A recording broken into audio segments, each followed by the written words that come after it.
إن الحمد لله نحمده ونصلي على رسوله الكريم أما بعد أعوذ بالله السميع العليم من الشيطان الرجيم من همزه ونفخه ونفسه بسم الله الرحمن الرحيم وإذ قال موسى لقومه يا قوم اذكروا نعمة الله عليكم إذ جعل فيكم أنبياء وجعلكم ملوكا وآتاكم ما لم يؤت أحدا من العالمين۔ تفسیر القرآن کے سبق میں آج انشاءاللہ سورۃ المائدہ رکوع نمبر 4 پڑھیں گے۔ پہلے اس کا لفظی ترجمہ ہم پڑھتے ہیں، پھر انشاءاللہ تفسیر پڑھیں گے۔ وَإِذْ قَالَ، اور جب کہا موسیٰ علیہ السلام نے لقومی، اپنی قوم سے، یا قوم، اے میری قوم، اذکروا، تم سب یاد کرو، نعمت اللہ، اللہ کی نعمتوں کو، علیکم، جو اس نے تم پر کیں، اذ جعل، وہ کون سی نعمتیں ہیں؟ اذ جعل، جب بنائے اس نے، فیکم، تم میں سے، انبیاء، بہت سے انبیاء، یعنی کتنی بڑی اللہ کی نعمت ہے کہ اس نے تمہاری قوم سے، تمہاری نسل سے کئی انبیاء مبعوث کیے۔ وجعلکم ملوکا، اور بنایا اس نے تمہیں بادشاہ، وآتاکم، اور اس نے دیا تمہیں وہ کچھ، ما لم یؤت، جو نہیں دیا اس نے، احدن، کسی ایک کو، من العالمین، جہان والوں میں سے۔ جو نعمتیں اور فراوانیاں اللہ نے تمہیں عطا کی ہیں، تم سے پہلے کسی بھی قوم کو وہ نعمتیں نہیں ملیں۔ اب کیا کرو؟ یہ نعمتیں ساری یاد دلا کر ایک کام بتایا، یا قوم، اے میری قوم، ادخلوا، تم سب داخل ہو جاؤ، ارض المقدسہ، مقدس سرزمین، ملک شام میں، التی، جسے کتب اللہ، لکھ رکھا ہے اللہ نے، لکم، تمہارے لیے، ولا ترتدوا، اور نہ تم سب پھر جانا، علی ادبارکم، اپنی پیٹھوں کے بل، فتنقلبوا، تو تم سب لوٹو گے، خاسرین، نقصان اٹھانے والے۔ اگر تم نے یہ بات نہ مانی اور اپنی پیٹھ کے بل پھر گئے تو تم نقصان اٹھانے والے ہو جاؤ گے۔ قالوا، ان سب نے کہا، یا موسیٰ، اے موسیٰ، ان فیہا، بے شک اس میں، قوماً، ایسی قوم ہے، جبارین، جو بڑے زبردست ہیں، سخت جنگجو ہیں، وَإِنَّا، اور بے شک ہم، لن ندخلہا، ہرگز نہیں داخل ہوں گے، حتیٰ، یہاں تک کہ، یخرجوا، وہ سب نکل جائیں، وہ پہلے نکل جائیں، مکانات، گھر، ملک سارا خالی ہو جائے، پھر ہم جائیں گے۔ فَإِن يَخْرُجُوا، پس اگر وہ سب نکل جائیں، منہا، اس سے، فَإِنَّا، تو بے شک ہم، داخلون، ہم سب داخل ہوں گے۔ قال، تو موسیٰ علیہ السلام، قال، کہا، رجلان، دو آدمیوں نے، موسیٰ علیہ السلام کی اتنی بڑی قوم، صرف 2 بندے ہی ان میں یہ تھے جو تیار ہوئے۔ رجلان، 2 آدمیوں نے کہا، من الذین، ان میں سے، جو یخافون، وہ سب ڈرتے تھے اللہ سے، انعم اللہ، انہوں نے کہا کہ انعام کیا اللہ نے، علیہما، ان دونوں پر۔ انہوں نے کیا کہا؟ ادخلوا، تم سب داخل ہو جاؤ، علیہم، ان پر، الباب، دروازے سے داخل ہو جاؤ اور حملہ کر دو۔ فَإِذَا، پس جب، دخلتموہ، تم سب داخل ہو جاؤ گے، فَإِنَّکُمْ، تو بے شک تم، غالبون، غالب ہو جاؤ گے۔ جب تم داخل ہوئے تو غلبہ تمہیں مل جائے گا۔ وَعَلَى اللَّهِ، اور اللہ پر، فَتَوَكَّلُوا، تم سب بھروسہ کرو، توکل کرو، ان کنتم مؤمنین، اگر تم مومن ہو۔ قالوا، ان سب نے کہا، ساری قوم کہنے لگی، یا موسیٰ، اے موسیٰ، انا، بے شک ہم، لن ندخلہا، ہرگز نہیں داخل ہوں گے اس میں، ابداً، کبھی بھی، ما داموا، جب تک وہ رہیں، وہ قوم جب تک یہاں موجود ہے، ہم یہاں سے نکلنے والے اور اس ارض مقدس میں داخل ہونے والے نہیں ہیں۔ فَإِذَا، ما داموا فیہا، جب تک اس میں وہ ہیں، فَاذْهَبْ، پس جا، انتا، تو، وَرَبُّکَ، اور تیرا رب، فَقَاتِلَا، پس دونوں جا کر لڑو، تو جا اور تیرا رب جائے، تم جا کر لڑو۔ دیکھیں کس قدر ہٹ دھرم قوم ہے یہ۔ کہا تو جا اور تیرا رب جائے، انا، بے شک ہم، ہا ہونا، یہاں، قاعدون، بیٹھے ہیں، ہم یہیں بیٹھے ہیں، تم جاؤ لڑو، اور جب یہ ملک فتح ہو جائے گا پھر ہم آئیں گے۔ قال، کہا موسیٰ علیہ السلام نے، ربی، اے میرے رب، انی، بے شک میں، لا املک، نہیں اختیار رکھتا، الا نفسی، مگر اپنی جان پر، واخی، اور اپنے بھائی پر، فافرق، پس تو جدائی ڈال دے، بیننا، ہمارے درمیان، وبین القوم الفاسقین، اور فاسق قوم کے درمیان۔ قال اللہ تعالیٰ نے فرمایا فَإِنَّهَا پس بے شک وہ زمین محرمۃ حرام کر دی گئی ہے علیہم ان پر 40 سنہ 40 سال تک کے لیے یتیہون وہ مارے مارے پھریں گے فی الارض زمین میں فلا تأسا پس آپ افسوس نہ کریں علی القوم الفاسقین نافرمان قوم پر۔ یہاں تک یہ رکوع کمپلیٹ ہوا اور ابھی اس کی ہم تفسیر پڑھتے ہیں۔ یہ جو رکوع ہے نا اس میں موسیٰ علیہ السلام کی جو قوم تھی بنی اسرائیل ان کی تاریخ کی جو ابتدا ہو رہی ہے اس کو مختصر الفاظ میں جو ہے بیان کیا گیا ہے۔ ان کی ابتدا کہاں سے ہوتی ہے؟ پیچھے 2 رکوع ہم پڑھ آئے ہیں، اہل کتاب سے خطاب تھا کہ انہیں اسلام کی دعوت بھی دی گئی اور نبی کریم صلی اللہ علیہ وسلم سے بھی کہا گیا کہ آپ فاعف عنہم واصفح، ان سے درگزر کریں، ان کی خیانتیں ابھی 1-2 تمہارے سامنے آئی ہیں اور بھی بہت زیادہ تمہیں ملتی رہیں گی، آپ نے کیا کرنا ہے؟ ان کو معاف کرنا ہے۔ اور پھر اہل کتاب سے یہ بھی کہا گیا کہ تم اپنے باطل عقائد سے توبہ کر لو۔ اور اب اس رکوع میں مختصر سی ان کی تاریخ کی ابتدا بتائی جا رہی ہے۔ وَإِذْ قَالَ مُوسَىٰ لِقَوْمِهِ، اور جب کہا موسیٰ علیہ السلام نے اپنی قوم سے، کب کہا یہ میں آپ کو مختصر بتاتا ہوں کہ کب۔ موسیٰ علیہ السلام جب مصر فتح ہونے کے بعد واپس آ رہے تھے، بلکہ اس سے پہلے بھی اگر دیکھیں نا حضرت یعقوب علیہ السلام، حضرت ابراہیم علیہ السلام وہ کہاں رہتے تھے؟ پہلے تو مکہ میں تھے، مکہ سے فلسطین گئے، عراق گئے، بڑے طویل انہوں نے سفر کیے، اور پھر آخر میں جہاں وفات پائی انہوں نے وہ فلسطین کا علاقہ تھا۔ فلسطین شام یہ ایک ہی جگہ تھی، شام میں اور فلسطین میں انبیاء کا مسکن ہے، یہ کئی انبیاء اس زمین میں آئے اور مقدس سرزمین ہے یہ، تو وہاں تھے۔ اسحاق علیہ السلام بھی وہیں تھے، اور پھر حضرت یعقوب علیہ السلام وہ بھی فلسطین میں ہی رہتے تھے۔ لیکن جب حضرت یوسف علیہ السلام مصر میں گئے، سورہ یوسف میں مکمل واقعہ ہم آگے جا کر پڑھیں گے، مصر میں گئے تو وہاں رہے، وہاں ان کو اقتدار ملا، تو حضرت یعقوب علیہ السلام کو بھی انہوں نے اپنے تمام یعقوب علیہ السلام اپنے پورے خاندان کے ساتھ فلسطین کو چھوڑ کر مصر میں چلے گئے۔ اب یوسف علیہ السلام وہاں جا کر رہے، وہاں ہی پھر رہنے لگے، اور موسیٰ علیہ السلام بھی پھر وہیں آئے مصر میں۔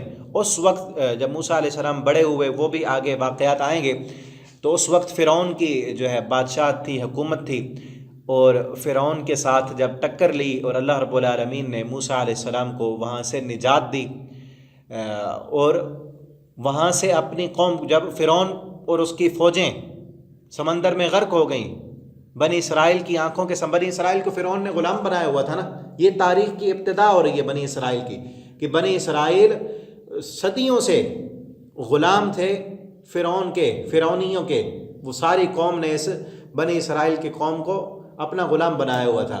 موسیٰ علیہ السلام کے ذریعے اللہ رب العالمین نے ان کو نجات دی، اور کرنا کچھ نہیں پڑا، لڑائی نہیں کی، اللہ تعالیٰ نے اپنی قدرت کے ساتھ موسیٰ علیہ السلام کو اور ان کی قوم کو سمندر سے پار کرا دیا، یہ بھی آگے واقعہ آئے گا، اور فرعون اس کی ساری فوجیں، لشکر، وہ سب پانی میں غرق ہو گئے۔ اب وہاں سے جب نکلے، آئے راستے میں اور وادی تہ میں رہے، وہاں پر اللہ رب العالمین نے موسیٰ علیہ السلام کو کوہ طور پر بلایا، یہ بھی آگے واقعہ آئے گا، کوہ طور پر بلایا اور اللہ تعالیٰ نے تورات دی، اور جب واپس آئے پھر آگے بڑھے تو اللہ رب العالمین نے یہ کہا کہ تم نے اب جانا ہے، مصر سے تو نکل آئے، اب تم نے اسی سرزمین میں جانا ہے جو تمہارے باپ دادا، جو انبیاء کی سرزمین ہے، جو مقدس سرزمین ہے، پاکیزہ زمین ہے، اور ہم نے اس زمین کو برکت والا بنایا ہے، تم نے اس زمین میں جانا ہے۔ اور اس زمین سے مراد ارض فلسطین ہے، فلسطین کی سرزمین، اور ساتھ ہی اس کے شام بھی ہے، وہاں بھی انبیاء ہے، فلسطین میں بھی آئے ہوئے، پورا علاقہ اس وقت، اب تو کئی اور ملکوں میں تبدیل ہو چکے ہیں، انہیں یہودیوں نے، میں آگے چل کے بات کرتا ہوں، انہوں نے ہی وہاں پہ قبضے کیے ہوئے ہیں اب۔ تو اللہ تعالیٰ نے فرمایا کہ اب جاؤ، واپس جانا ہے، اور اسی سرزمین میں جہاں حضرت ابراہیم علیہ السلام تھے، یعقوب علیہ السلام تھے، جو انبیاء کی سرزمین ہے، اسی میں جاؤ، لیکن اب تم نے تھوڑا سا جا کر کیا کرنا ہے؟ جہاد بھی کرنا ہے۔ ہم نے تمہارے لیے لکھ دی ہے وہ زمین، تمہیں ملنی ہے، لیکن تم نے بھی، ہم تمہارا بھی تھوڑا سا امتحان لیں گے نا، اب تک تو تم من و سلوہ کھاتے رہے ہو، اور اللہ رب العالمین کی جو ہے ساری نعمتیں تم پر ہوتی رہی ہیں، پیچھے سورہ بقرہ میں ہم پڑھ آئے ہیں نا، تو اب تھوڑا سا تم نے امتحان بھی دینا ہے، تم لڑو جا کر اور فتح تمہیں ملے گی۔ تو اس وقت جب آگے جو ہے فلسطین کی سرزمین کے قریب آ گئے، موسیٰ علیہ جنگوں کا یہی جو ہے قاعدہ ہے کہ پہلے جس علاقے کو فتح کرنا ہو نا، تو قائد لیڈر جو ہوتا ہے وہ آگے پہلے بھیجتا ہے اپنے چند لوگوں کو کہ جا کر دیکھو حالات کیسے ہیں۔ موسیٰ علیہ السلام نے بھی ایسا کیا، چند لوگوں کو بھیجا کہ جا کر دیکھ کر آؤ وہ زمین کیسی ہے، لوگ کیسے ہیں، انہوں نے کیا تیاری کی ہوئی ہے۔ وہ گئے، دیکھنے والے دیکھ کر جب واپس آ کر کہا زمین تو بڑی زرخیز ہے، سرسبز ہے، باغات والی زمین ہے، اور لیکن یہ ہے کہ وہاں کے رہنے والے جو لوگ ہیں وہ بڑے جنگجو ہیں، بہت شدید قوت والے، زبردست، اور ان کی شہرت بھی انہوں نے سنی ہوئی تھی کہ بڑے لڑاکے ہیں، بڑے جنگجو ہیں۔ تو موسیٰ علیہ السلام نے اس وقت ایک تقریر کی، اپنی قوم سے کہا کہ آؤ، وہ تقریر یہاں ہے اس رکوع کے شروع میں۔ موسیٰ علیہ السلام نے کہا یا قوم، اے میری قوم، اذکروا، دیکھو، یاد کرو اللہ کی نعمتوں کو، اللہ نے تم پر کتنی نعمتیں کی، من و سلوہ دیا، بادل تم پر سایہ کرتے ہیں، پیاسے ہوتے ہو تو پیچھے پڑا ہے بلکہ آگے آئے گا۔ موسیٰ علیہ السلام نے پتھر پر عصا مارا تو 12 چشمے جاری ہو گئے، ہر قبیلے والے کے لیے، ابھی پیچھے پڑا ہے نا 12 قبیلے تھے ان کے، 10 نقیبہ، تو ہر قبیلے کے لیے الگ الگ سے چشمہ پہاڑوں سے پھوٹ پڑا۔ تو ان نعمتوں کو یاد کرو، اور سب سے یہ تو دنیاوی نعمتیں ہیں نا، بڑی نعمت کیا ہے، اذ جعل فیکم انبیاء، اللہ نے تم میں انبیاء بھیجے ہیں، کہ تمہارے خاندان میں، تمہاری نسل میں اللہ تعالیٰ نے کتنے نبی بھیجے ہیں، وجعلکم ملوکا، اور اللہ نے تمہیں بادشاہت بھی دی ہے، یعنی بادشاہت موسیٰ علیہ السلام کے بعد ہی ملی ہے ان میں، لیکن یہاں پر بادشاہت کا جو لفظ ہے 2 معنی مفسرین نے بیان کیے ہیں، ایک یہ کہ آگے ملنے والی ہے، دوسرا یہ معنی ہے کہ اللہ تعالیٰ نے تمہیں دنیا میں مقام اور مرتبہ عطا کیا ہے۔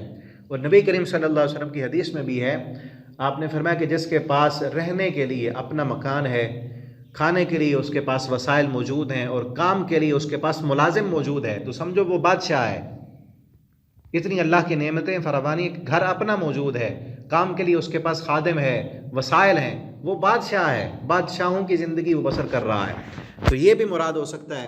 تو اللہ تعالیٰ نے تمہیں بادشاہ بنایا ہے، اور یہاں سے یہ بھی معلوم ہوتا ہے کہ بادشاہت اگر درست ہو، بادشاہ اگر عادل ہو، تو یہ بادشاہت کا نظام بھی برا نہیں ہے، اگر بادشاہ عادل ہو، اللہ سے ڈرنے والا ہو۔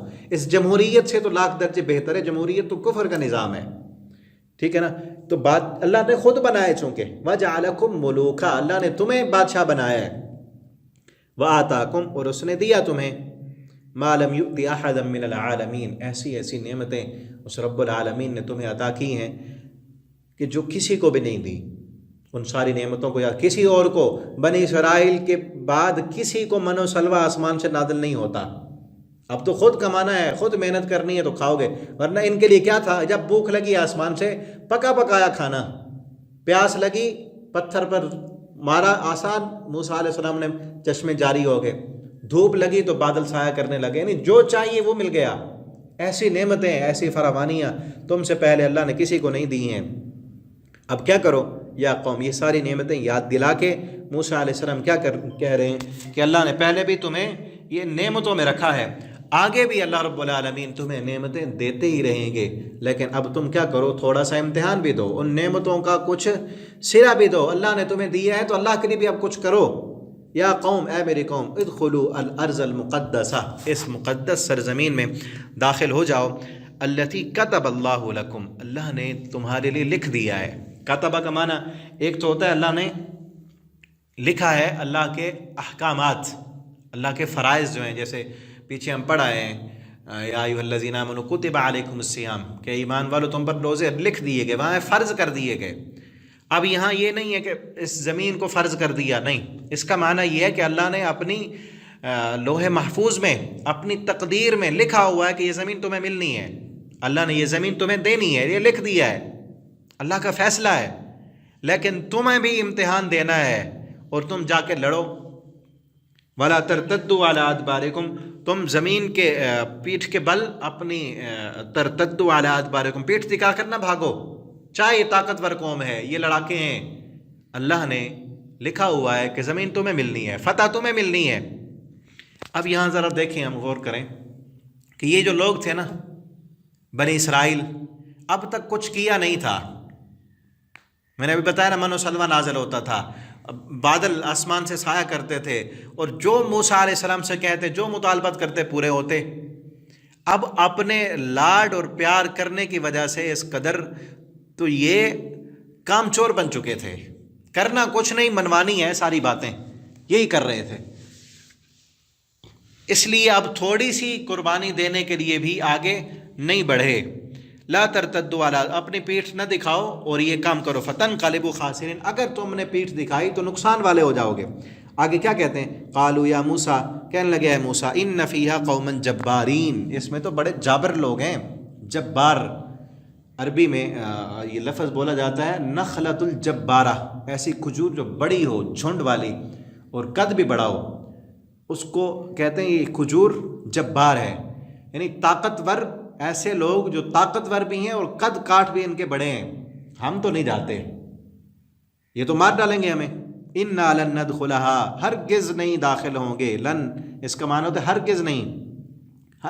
صرف یہ نہیں کہا ندخلا، نہیں داخل ہوں گے ہم، لا ندخلا بھی نہیں کہا، لن ندخلها، ہرگز کبھی بھی داخل ہونے والے نہیں ہیں.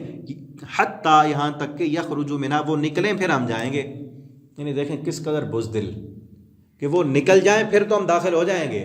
کیونکہ دیکھ کے آئے تھے نا، وہاں پر باغات ہیں، انعامات ہیں، بڑی زرخیز زمین ہے، سب کچھ ہے، لیکن قربانی دینے کے لیے تیار نہیں ہیں.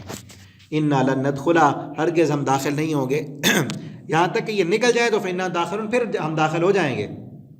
ان میں 2 آدمیوں نے کہا، صرف 2 آدمی، اور یہ تعداد کتنی تھی؟ مفسرین نے لکھا ہے تقریباً 6 لاکھ لوگ تھے. یہ 6 لاکھ بنی اسرائیل جہاں موسیٰ علیہ السلام لے کر آئے، 6 لاکھ لوگ. اور آگے کتنے تھے؟ آگے اتنے تعداد آگے نہیں تھی جن سے لڑنا تھا، تعداد میں بھی بڑے ہیں. چلو 6 لاکھ میں کچھ خواتین ہوں گی، کچھ بوڑھے ہوں گے، کچھ بچے ہوں گے، 1,00,000 2 لاکھ تو جوان ہوں گے نا، لڑاکے لڑنے والے. لیکن تھے کیا؟ سب کے سب بزدل. ان 6 لاکھ میں سے صرف 2 بندے ہی اچھے تھے. وہ کیا نکلے؟ ان 2 نے کہا رجلان من الذین، ان لوگوں میں سے یخافون، جو اللہ سے ڈرتے تھے، جن کو اللہ کے انعامات کا احساس تھا کہ اللہ نے ہم پر کتنا انعام کیا ہے. انعم اللہ، انہوں نے کہا اللہ نے انعام کیا ہے، اور اللہ نے ان دونوں پر انعام کیا. یہ سب سے بڑا انعام ہے کہ اللہ کا ڈر انسان کے دل میں ہو. انسان یہ دیکھے کہ میں نے اللہ کی نعمتیں کھائی ہیں تو اس کا شکر بھی ادا کرنا ہے. اب اگر تھوڑی سی قربانی دینی پڑی ہے، کیا ہوگا؟ یہی ہوگا نا، کوئی زخم لگ جائیں گے، کوئی 5-10 بندے مارے جائیں گے، مر جائیں گے تو جنت میں جائیں گے. شہادت کی موت ہے، اللہ کی رضا کے لیے، اللہ کے حکم پر. اگر جہاد ہو رہا ہے تو مرنے کے بعد تو اللہ جنت دیں گے، اس ارض مقدس سے بھی کئی گنا اچھی زندگی ملے گی. لیکن کیا تھا؟ ایمان نہیں تھا. ابھی وہ پختہ ایمان، اسلام تو قبول کر لیا تھا، وہ پختہ ایمان نہیں تھا کہ لڑ پڑیں. کیونکہ پیچھے ساری زندگی عیش و آرام میں، بلکہ پہلے تو عیش و آرام تو نہیں، غلامی میں گزری ہے، اور قربانی کوئی نہیں دینی پڑی. غلامی میں ہی سب کچھ کرتے رہے ہیں. اور ایسی قوم کا مزاج جو ہے وہ پھر غلامی والا ہی ہوتا ہے. وہ آگے جو قوم غلامی میں ہی ساری زندگی بسر کرتی ہو نا، وہ قوم پھر لیڈر نہیں بن سکتی. اس لیے آگے پھر ابھی آ رہا ہے لیڈر پھر کون سی قوم بنی؟ یہ نہیں بنے، کیونکہ ان کے مزاج میں غلامی ہی تھی. انہوں نے کہا ہم تو نہیں جاتے، ہم ادھر ہی رہیں گے بس، یا پھر پکا پکایا ہمیں ملے. جو پہلے ملا کرتا تھا وہی من و سلوہ ملتا رہے، ہم کوئی کام نہیں کریں گے. نکھٹو بن چکے تھے. اور غلامی میں کہتے ہیں نا، اقبال نے کہا تھا غلامی میں بدل جاتا ہے قوموں کا ضمیر بدل. تھوڑی سی قربانی، جبکہ پہلے موسیٰ علیہ السلام کہہ رہے ہیں اللہ نے لکھا ہے تمہیں یہ ملنی ہے، یہ زمین اللہ نے تمہیں دینی ہے، وہ لکھا جا چکا ہے، بس تھوڑی سی محنت کرو، تھوڑا سا جاؤ قربانی دو. یہ اس جذبے کے ساتھ اٹھو تو صحیح. اور ان 2 لوگوں نے بھی یہی کہا، علیہم ادخلوا، تم دروازے سے داخل ہو جاؤ. فیضا دخل، تم بس داخل ہی ہو تم، فإنکم غالبون، غلبہ تمہارا ہے. ہم دیکھ کے آئے جنگ کرنے کی، یہ انہی میں تھے جو دیکھ کر آئے کہ اس فلاں دروازے سے داخل ہو جاؤ، اور داخل ہوتے ہی حملہ کر دینا، جیسے ہی حملہ کرو گے غالب ہو جاؤ گے. یہاں سے یہ بھی معلوم ہوتا ہے جو انسان پہل کر دے، قدم اٹھا لے، غلبہ اسی کا ہوتا ہے. اور اصل جو طاقت ہے نا، پاور جو ہے، وہ نفسیاتی پاور جسمانی قوت سے زیادہ ہوتی ہے. جسمانی قوت، یہ سائیکالوجی کے جو ماہر ہیں نا وہ یہ بتاتے ہیں کہ انسان کی جو نفسیات ہے نا، جیسے انسان سوچتا ہے ویسے ہوتا ہے. دو لڑنے والے آپس میں میدان میں جو مقابلہ کر رہے ہیں، جیتے گا وہ جو یہ ذہن میں سوچ کے آیا کہ میں نے جیتنا ہے، میں نے دوسرے کو ہرانا ہے، چاہے وہ جسمانی طور پر زیادہ طاقتور نہیں ہے، وہ اس کے پاس یہ نفسیاتی طاقت موجود ہے کہ جیتنا ہے میں نے، تو وہ جیتے گا.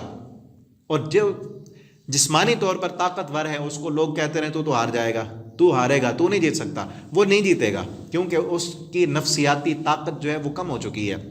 اسی طرح ان کی نفسیاتی طاقت غلامی میں رہنے کی وجہ سے بالکل ختم ہو چکی تھی. انہوں نے کہا ہم تو نہیں جائیں گے.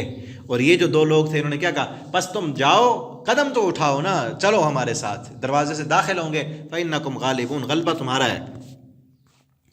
وَعَلَى اللَّهِ فَتَوَكَّلُوا، اللہ پر بھروسہ کرو، ان کنتم مؤمنین، اگر تم مومن ہو، اگر ایمان والے ہو، کلمہ پڑھا ہے، اللہ پر بھروسہ کرو نا. اللہ نے کیسے بنی اسرائیل سے نجات دی تھی، تو اللہ اب آگے اس ارض مقدس میں بھی ہمیں حکمرانی عطا کر دیں گے.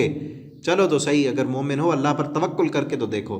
قالوا یا موسیٰ، اب ان دو کی بات سن لی، پھر موسیٰ علیہ السلام کی طرف مخاطب ہوئے. پیچھے بھی کہہ دیا کہ ہم ہرگز نہیں جائیں گے، اب پھر کیا کہتے ہیں، قالوا یا موسیٰ، اے موسیٰ، انا لن ندخلا، دوسری بار پھر ہرگز نہیں داخل ہوں گے ہم، چاہے تو ہمیں نصیحت کر، یہ دیکھ کر آنے والے نصیحت کریں، جو مرضی کر لو، ہم نے نہیں جانا. ضدی، ہٹ دھرم، یہ ابتدا ہو رہی ہے ان کی تاریخ کی، اور جہاں سے تاریخ کی ابتدا ہوتی ہے وہیں سے ہی ان کی ضد، ہٹ دھرمی اور نافرمانی کی ابتدا ہو رہی ہے. لن ندخلها، ہرگز نہیں داخل ہوں گے ہم، ابداً، کبھی بھی، ما داموا فیہا، جب تک وہ رہیں گے اس میں. فاذهب، پس تو جا، انت، تو، وربک، اور تیرا رب جائے، فقاتلا، تم دونوں جا کر لڑو، انا ہاہنا قاعدون، ہم تو ادھر بیٹھے ہیں، ہم بیٹھے ہیں ادھر، ہم نے نہیں جانا، تو جا، تیرا رب جائے. اب یہ دیکھیں، تین چار باتیں یہاں پر کرنی ہے میں نے. ایک تو یہ دیکھیں کہ کس قدر نافرمانی والا انداز ہے ان کا، اور بدخلقی کا انداز ہے ان کا پکارنے کا، یا موسیٰ، اے موسیٰ، جبکہ موسیٰ علیہ السلام کو نبی مانا ہے. اور عرب میں یہ نام سے پکارنا کسی کو، یہ خلاف ادب ہے. اسی لیے صحابہ کرام کو نبی کریم صلی اللہ علیہ وسلم نے، اللہ تعالیٰ نے روکا تھا کہ نبی کریم صلی اللہ علیہ وسلم کو یا محمد کہہ کے نہیں بلانا. اللہ تعالیٰ نے بھی پورے قرآن میں یا محمد کہہ کے نہیں بلایا، بلکہ کیا کہا، یا ایھا النبی، اے میرے نبی. یہ ادب کے خلاف، کوئی انسان اپنے باپ کو نام سے نہیں بلاتا نا، بڑے لوگوں کو ان کے نام سے نہیں، لقب سے بلایا جاتا ہے. اسی طرح عربی میں رواج ہے، عرب میں نام سے بڑے لوگوں کو، معزز لوگوں کو نام سے نہیں بلاتے، ان کے بیٹے کے نام سے، ابو فلاں کہہ کر، ٹھیک ہے نا، ابو محمد، ابو یحییٰ، ابو فلاں، اس طرح کہہ کر بلاتے ہیں، نام سے نہیں بلاتے. کنیت، اس کو کنیت کہتے ہیں، کنیت سے بلایا جاتا ہے. لیکن ان کو دیکھیں، یا موسیٰ، ڈائریکٹ کا یا موسیٰ. اور دوسرا بے ادبی کا انداز دیکھیں، انتا، تو جا، وربک، تیرا رب جائے. جبکہ کلمہ پڑھا ہے، مسلمان ہے، ہمارا رب نہیں تیرا رب. ایسے کہتے ہیں نا، ربنا، ہمارا رب، ہمارا نہیں کہا، رب کا، تیرا رب، تو جا، تیرا رب جائے. کس قدر گستاخی والا ان کا انداز ہے پکارنے کا. فقاتلا، تم دونوں جا کے لڑو. یعنی پہلے دیکھتے آئے تھے نا اللہ کے معجزے، کہ اب بھی اس طرح کا کوئی معجزہ ہی ہو کہ کام ہو جائے، ٹھیک ہے نا، کوئی خرق عادت کام ہو، کوئی معجزہ، ہمیں نہ کچھ کرنا پڑے. لیکن ہم اگر سیرت اسلامیہ، نبی کریم صلی اللہ علیہ وسلم کی سیرت پڑھ کے دیکھیں تو اس طرح کے واقعات بہت کم ہیں. مسلمانوں کو معجزات نبی صلی اللہ علیہ وسلم کو ملے ہیں، لیکن بہت کم. خرق عادت اس طرح کے نہیں ہوئے، بلکہ کیا ہے، بدر میں، احد میں مسلمانوں کو خود محنت کرنی ہے، خود جانا ہے. ہاں، پھر اللہ کی مدد اور نصرت بھی آئی جب مسلمانوں نے اپنی جانوں کے نذرانے پیش کیے، ٹھیک ہے نا. ایک تو یہ بات ہوئی کہ کس قدر گستاخی والا ان کا انداز ہے. اور دوسری بات کہ اب موجودہ دور میں اس وقت جو یہودی ہیں، انہیں یہودیوں کی تاریخ کی ابتدا ہو رہی ہے نا. فلسطین میں داخلے کے لیے کہا جا رہا ہے کہ جاؤ اس ارض مقدس میں تھوڑا سا لڑو، اللہ زمین تمہیں دے دیں گے. انہوں نے کیا کہا، ہم نہیں جاتے، ہم تو ادھر بیٹھے ہیں. اب یہ کیا کہتے ہیں، یہ بدبخت مسلمانوں کو اٹھا رہے ہیں وہاں سے، ظالم قبضے کر رہے ہیں. ہر روز سننے میں خبریں آتی ہیں، فلاں علاقے قبضے کر لیے، فلاں کر لی، اور پھر سال کے بعد، پچھلے سال رمضان میں ہوا اور اب پھر ہو جائے گا. ان کو نماز نہیں پڑھنے دیتے، اور دن بدن مزید سے مزید اپنا قبضہ جو ہے وہ بڑھاتے جا رہے ہیں. اور کہتے کیا ہے کہ ہماری زمین ہے، ہم نے لی تھی، جبکہ جب موسیٰ علیہ السلام نے کہا تھا کہ جاؤ، اس وقت بزدل بن کے بیٹھ گئے تھے اور سفید انکار کر دیا تھا کہ ہم تو نہیں جاتے. دیکھ رہے ہیں نا، سفید انکار ہے کہ تو جا تیرا رب جائے، ہم تو جانے کے لیے تیار ہی نہیں ہیں. جبکہ اب کیا کہتے ہیں کہ ہماری زمین ہے، تمہاری کیسے، تم نے تو لڑے ہی نہیں تھے. ٹھیک ہے نا. تو اس وقت ان کی حالت یہ تھی، اب حالت یہ ہے. چونکہ اب عیسائی ان کے ہاتھوں میں ہے اور پوری دنیا کو انہوں نے اپنے معیشت پوری دنیا کی کنٹرول کی ہوئی ہے، لوگ ان کا ساتھ دے رہے ہیں، جبکہ ہیں یہ بزدل، کبھی نہیں لڑ سکتے. اور اب بھی اگر دیکھیں نا، یہی بزدلی اس وقت تھی نا کہ نہیں جاتے، وہ لڑاکی قوم ہے. اب دیکھیں کہ نہتے فلسطینی ہوتے ہیں مسلمان، کسی کے ہاتھ میں پتھر ہے، کسی کے ہاتھ میں غلیل ہے، اور آگے فوجیوں کے پاس بلٹ پروف جیکٹیں انہوں نے پہنی ہوئی ہیں اور بڑی اعلیٰ سے اعلیٰ ان کے پاس گنیں موجود ہیں، پھر بھی بھاگ رہے ہوتے ہیں، پھر بھی بھاگ رہے ہیں، اور فوج بھی انہیں کی ہے. لیکن مسلمانوں میں بھی وہ ایمان نہیں ہے اب جو اس وقت کے مسلمانوں میں تھا کہ اب جیت جائیں. مسلمان بھی کمزور ہیں اور نہ ہی کوئی حکومت ان کا ساتھ دے رہی ہے. کوئی ایک بھی مسلمان اٹھ کر، مسلمان ملک اٹھ کر ساتھ دے ان فلسطینیوں کا. ان فلسطینیوں میں جذبہ موجود ہے ایمان کا، لیکن باقی جو مسلمان ہیں کوئی حکومت ساتھ دینے کے لیے تیار نہیں ہے. ان کے پاس کوئی کچھ بھی نہیں، اسلحہ بھی نہیں، وہ کھانے پینا بھی ان کو پورا نہیں دیتے. مظلوم قوم، ان کو تو پورے غزہ کو انہوں نے قید خانہ بنایا ہوا ہے، وہ بیچارے قید ہیں. تو ہمیں چاہیے کہ ہم ان کے لیے دعا کریں. ٹھیک ہے نا. دوسرا یہ کہ اس وقت بھی بزدل تھے، اب بھی بزدل قوم ہے. اس وقت بھی نافرمان تھے اور ڈھیٹ، ضدی، ہٹ دھرم اب بھی اسی طرح ہیں. ہزاروں سال گزرنے کے باوجود ان کے مزاج میں، ان کے ڈھیٹ پن میں، ان کی ضد میں اور ان کے ظلم میں کسی قسم کی کوئی کمی نہیں آئی. اور پھر دیکھیں تیسری بات یہ ہے کہ یہ موسیٰ علیہ السلام کے لوگ تھے، ان کی قوم تھی، اور اس کے مقابلے میں نبی کریم صلی اللہ علیہ وسلم کو اللہ رب العالمین نے جو ساتھی عطا کیے وہ کیسے تھے. میدان بدر میں نبی کریم صلی اللہ علیہ وسلم جب 313 صحابہ کو لے کر آئے، یہاں 6 لاکھ تھے، وہاں 313، ان میں کچھ بوڑھے بھی تھے، کچھ بیمار بھی تھے. آگے 1000 کے لشکر سے ٹکراؤ تھا. نبی کریم صلی اللہ علیہ وسلم نے بھی اس وقت ایک تقریر کی تھی، جس طرح موسیٰ علیہ السلام نے تقریر کی نا کہ جاؤ لڑو، اللہ تمہیں فتح دے گا. نبی کریم صلی اللہ علیہ وسلم نے بھی صحابہ سے یہ تقریر کی اور کہا کہ میرے صحابہ تم ساتھ دو گے، اللہ کا وعدہ ہے کہ اللہ فتح دے گا. جس طرح موسیٰ علیہ السلام نے کہا نا کہ اللہ کا وعدہ ہے، اللہ یہ زمین دے گا، نبی کریم صلی اللہ علیہ وسلم نے بھی یہ فرمایا کہ اللہ نے وعدہ کیا، اللہ نصرتیں دے گا، فتح دے گا. پھر آپ نے صحابہ سے پوچھا کہ آپ کیا کہنا چاہتے ہیں، لڑیں کہ نہ لڑیں، ساتھ دو گے نہیں دو گے؟ صحابہ کرام میں سے، مجھے نام ذہن میں نہیں، ایک صحابی نے اٹھ کر کہا، انصار میں سے، کہا کہ اللہ کے پیغمبر، ہم موسیٰ علیہ السلام کی قوم نہیں ہیں کہ جنہوں نے کہا تھا فَاذْهَبْ أَنْتَ وَرَبُّكَ فَقَاتِلَا إِنَّ هَٰؤُلَاءِ قَاعِدُونَ. ہم وہ نہیں ہیں، ہم آپ کے امتی ہیں، ہم آپ کے صحابی ہیں. آپ لڑیں، آپ اٹھیں، آپ کے آگے بھی ہم لڑیں گے، آپ کے پیچھے بھی ہم لڑیں گے، آپ کے دائیں آپ کے بائیں ہم ہوں گے. آپ یہ مت سوچیں کہ ہم پیٹھ پھیر کر بھاگ جائیں گے، آپ کو زخم نہیں لگنے دیں گے، ہم آگے آگے لڑیں گے. اور صرف یہ کہنے کی باتیں نہیں تھیں، انہوں نے ثابت کر کے بھی دکھایا. انصار نے، مہاجرین نے، سب آتے تھے نبی صلی اللہ علیہ وسلم کے آگے پیچھے، بلکہ عورتیں اپنے دودھ پیتے بچے اٹھا کر آتی تھیں. ایک عورت آئی دودھ پیتا بچہ اٹھا کر جنگ کے میدان میں، نبی صلی اللہ علیہ وسلم سے کہتی ہے اللہ کے پیغمبر اس کو ساتھ لے جائیں. آپ صلی اللہ علیہ وسلم نے فرمایا دودھ پیتا بچہ، یہ خود محتاج ہے کسی کا، ہم اس کو جنگ میں یہ کیا کرے گا؟ وہ کہتی ہے اللہ کے پیغمبر مجھے بھی پتہ ہے کہ یہ دودھ پیتا ہے، یہ کچھ نہیں کر سکتا، لیکن میں اتنا جانتی ہوں، اس کو لے جاؤ، دشمن کے جب تیر آئیں، تلواروں کے زخم لگنے لگیں، میرے بچے کو اٹھا کر سامنے کر لینا، تیر میرے بچے کو لگے، آپ کی جان بچ جائے. انہوں نے یہ کر کے دکھایا. نبی کریم صلی اللہ علیہ وسلم نے جہاں اشارہ کیا وہاں خون کی ندیاں بہا دیں. اس لیے اللہ نے فتح بھی دی، نصرتیں بھی دیں. اسی لیے پھر وہ منصب جو بنی اسرائیل کو دیا تھا، اللہ رب العالمین نے وہ امت محمدیہ کو دیا. آپ صلی اللہ علیہ وسلم کے صحابہ نے آدھی دنیا تک حکمرانیاں کی. پھر ٹھیک ہے نا. تو یہ اس وقت بھی بدر کے میدان میں صحابہ نے پھر یہی آیت پڑھ کر سنائی تھی کہ ہم ان جیسے نہیں ہوں گے، ہم لڑیں گے. پھر لڑے، بدر کا مارکا سامنے ہے ہمارے، کس طرح انہوں نے، اللہ نے پھر فتح دی. فیہا فاذھب انت وربک فقاتلا انہا. ہم تو ادھر ہی بیٹھے ہیں. آگے قال ربی، موسیٰ علیہ السلام پھر اب بے کسی اور بے بسی، جب انہوں نے ساری قومی آگے کچھ بھی نہیں ہے، نافرمان ہے، لڑنے والے ہیں ہی نہیں، اللہ تعالیٰ سے اپنی بے بسی کا اظہار کیا اور کیا کہا، انی لا املک الا نفسی، اللہ میں تو اپنے نفس پر ہی اختیار رکھتا ہوں، میں جا سکتا ہوں، میرا بھائی ہے اس کو بھی ساتھ لے جاؤں گا، فَفْرُقْ بَيْنَنَا، بس تو جدائی ڈال ہمارے اور فاسق قوم کے درمیان۔ یہ فاسق ہیں، فاجر ہیں، یہ نافرمان ہیں، کسی بھی قسم کی بھی فرما برداری کے لیے تیار نہیں ہے۔ خود موسیٰ علیہ السلام اپنے انہی کے لیے کہہ رہے ہیں یہ فاسق قوم ہے۔ قَالَ فَإِنَّهَا مُحَرَّمَةٌ، اللہ تعالیٰ نے بھی فوراً سزا دی۔ اب ان پر سزا کی ابتدا بھی وہیں سے ہو گئی جہاں سے ان کی تاریخ شروع ہو رہی ہے۔ اللہ تعالیٰ نے کیا کہا؟ فَإِنَّهَا مُحَرَّمَةٌ، اب یہ مقدس زمین ان پر حرام ہے، 40 سنہ، 40 سال تک۔ اللہ نے تو وعدہ کیا تھا نا کہ دینی ہے، لیکن انہوں نے قربانی نہیں دی، ان کو یہ سزا ہے کہ 40 سال تک یتیمون فی الارض، زمین میں مارے مارے پھریں گے۔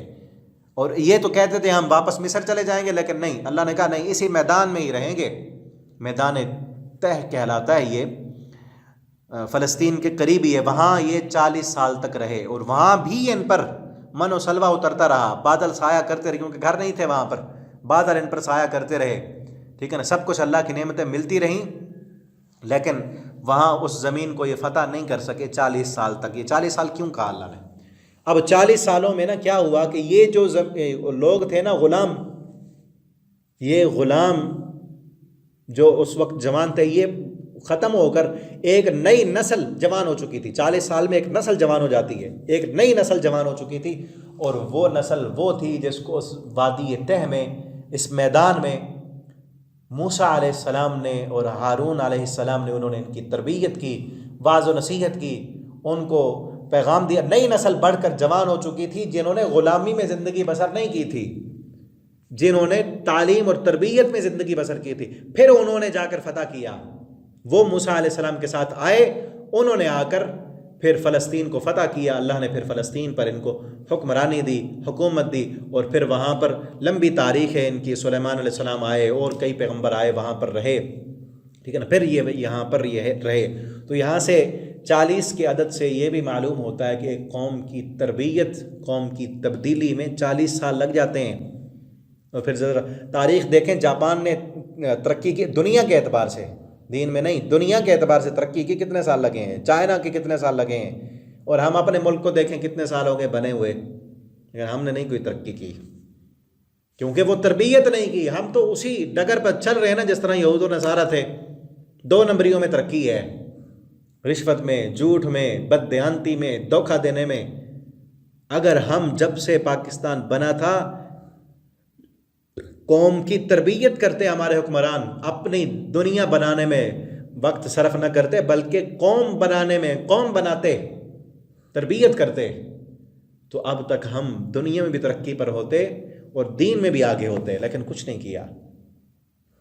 ابھی بھی وقت ہے، اور یہاں سے صرف دنوں میں، جس طرح ہمارے خان صاحب کہتے ہیں نا، تبدیلی آ نہیں رہی، آ گئی ہے۔ کیا تبدیلی آئی ہے؟ کچھ بھی نہیں ہوا، پہلے سے بھی دین سے دور ہوتے جا رہے ہیں ہم۔ یہ قوم بنانے میں اگر شروع کر لیا جائے تو 40 سال لگتے ہیں، وقت لگتا ہے جب نئی نسل، اور یہ 40 سال پھر ایسے نہیں کہ دنیا کی خاطر ہی بسر کرتے، نہیں، جب تربیت کی جائے، ایک نئی نسل جب پڑھ کر تربیت میں، تعلیم میں جوان ہوتی ہے، پھر وہ قوم بنتی ہے، تو پھر وہ پہلے والی نہیں ہوتی۔ جس طرح ان کے ہاں ہوا، وہ پہلے والے نہیں تھے، ان کے خیالات اور تھے، ان کی تربیت اور تھی، ان کے مزاج اور تھے، ان کی جو ہے زندگی کا مقصد کچھ اور تھا۔ وہ پہلی غلامی کی زندگی میں رہنے والی قوم کا مقصد پیٹ تھا، کھانا پینا تھا، بس کھانے پینے کے لیے مل رہا ہے، ہمیں کیا ضرورت ہے جانے کی۔ یہ جب نئی قوم جوان ہوئی، تعلیم میں، تربیت میں، ان کا مقصد اللہ کی رضا تھا کہ ہم نے اللہ کے لیے جینا ہے، جان تو دی ہوئی رب کی ہے، یہ تو اللہ نے دی اور اللہ کا حکم ہے دینی ہے۔ کیا ہوا؟ شہید ہو جائیں گے۔ تو یہ اٹھے، پھر لڑے، تو اللہ نے فتح دی۔ تو اسی لیے ہمیں بھی چاہیے کہ ہم یہ بنی اسرائیل کے واقعات پیچھے بھی پڑھائیں، یہاں بھی اللہ نے کیوں بیان کیے ہیں کہ تم نے ان جیسا نہیں بننا۔ اللہ نے نعمتیں دی ہیں تو اللہ کے لیے کچھ کرنا بھی ہے، قربانی دینی۔ اللہ جان مانگے تو جان دینے سے دریغ نہیں کرنا، اللہ تعالیٰ وقت مانگے، وقت دینے سے گریز نہیں کرنا، اللہ تعالیٰ تم سے مال مانگے، مال دینے سے دریغ نہیں کرنا، پیچھے نہیں ہٹنا۔ یہ نہیں کہ اللہ کی نعمتیں تو لیتے رہیں، کھاتے رہیں، اللہ کی دی ہوئی صحت، اللہ کا دیا ہوا مال، اللہ کا دیا ہوا وقت، دنیا کی ساری نعمتیں استعمال کریں، لیکن جب دینے کی باری آئے پھر پیچھے ہٹ جائیں۔ ایسے نہ ہو اپنے اندر۔ ہمیں اس لیے بتایا جا رہا ہے کہ تم نے ایسے نہیں بننا، ایسے بنو گے تو اللہ تعالیٰ دنیا میں بھی ذلیل کریں گے، اگر اللہ کے لیے قربانیاں دینے والے بنو گے تو اللہ تعالیٰ دنیا میں اقتدار دیں گے، مال دیں گے، اللہ تعالیٰ آخرت کی بھی کامیابیاں عطا کریں گے۔ اللہ رب العالمین سے دعا ہے اللہ تعالیٰ ہمیں اپنے لیے، دین کے لیے، اسلام کے لیے قربانیاں دینے والا بنا دے۔ اللہ تعالیٰ ہمیں قرآن پڑھنے کی، سمجھنے کی، اس کے مطابق زندگی بسر کرنے کی توفیق عطا فرما دیں۔ آخر دعوانا ان الحمد للہ رب العالمین۔